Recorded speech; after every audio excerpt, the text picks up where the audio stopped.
जिंदाबाद पाटना ठेकेदार संघ जिंदाबाद जिंदाबाद जिंदाबाद पाटना ठेकेदार संघ जिंदाबाद जिंदाबाद जिंदाबाद हमें बाहर कॉन्ट्रैक्टर पूरे दवा नहीं पूरे दवा नहीं पूरे दवा नहीं हमें बाहर कॉन्ट्रैक्टर पूरे दवा नहीं पूरे दवा नहीं पूरे दवा नहीं हमें बाहर कॉन्ट्रैक्टर पूरे दवा नहीं पूरे दवा नहीं पूरे दवा नहीं समस्त कॉन्ट्रैक्टर भाई शेड्यूल लेटर काम करिवा समस्त कॉन्ट्रैक्टर भाई शेड्यूल लेटर काम करिवा समस्त कॉन्ट्रैक्टर भाई शेड्यूल लेटर काम करिवा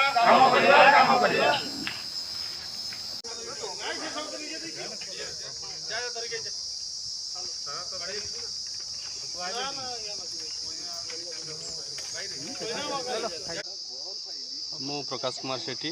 पाटना ब्लॉक रो कॉन्ट्रैक्टर आमे आज पाटना ब्लॉक रो समस्त कॉन्ट्रैक्टर भाई मन को डाकिचु पाखापाखि आम 60-70 जन अच्छु आज आम निष्पत्ति नेलु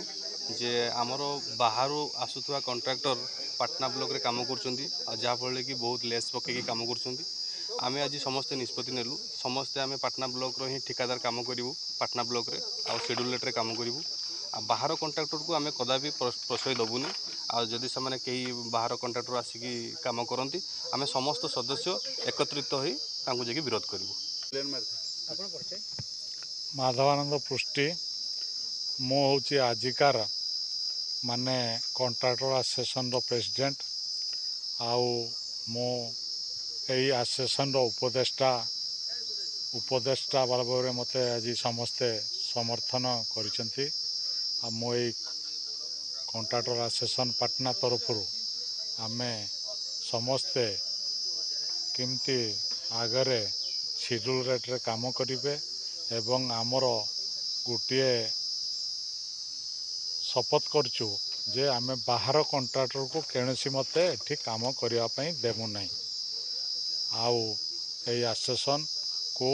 आमे सबु की मु अनुरोध करुच्ची समस्ते आमर साहाय्य सहयोग करेंगे। मो ना दीपक कुमार मंडल आज मते सर्वसम्मति क्रमे पाटना ठेकेदार संघ तरफ सभापति रूप चयन करछंती मु सेति पई आम पाटना ठेकेदार संघर समस्त सदस्य मानक धन्यवाद दउची। एही संघ करिवार मूल लक्ष्य होउची आम एही संघ आज जेपरी बाहर कॉन्ट्रैक्टर आम ब्लॉक रे काम करि परिबे नै आम ताको घर विरोध करिवु एवं यही आम संघरे जो मैंने अच्छा जो कॉन्ट्रैक्टर भाई मैंने अच्छा तांको मु अनुरोध करी समस्त शेड्यूल रेट रे पकईबे शेड्यूल रेट रे काम कले कामर मान मध्य भल रहिबो एणु कहारी को आम शेड्यूल रेट रु कम रेट रे काम करिया पे देबुनी एवं खास करी बाहर ब्लॉक रो कॉन्ट्रैक्टर माने जो मैंने काम करिया पे एडी आसुती तांको मु अनुरोध करी से पाटना ब्लॉक रे टेंडर पकांतु नहीं आमे तांको घर विरोध करिवु तांको काम करिया पे देबुनी।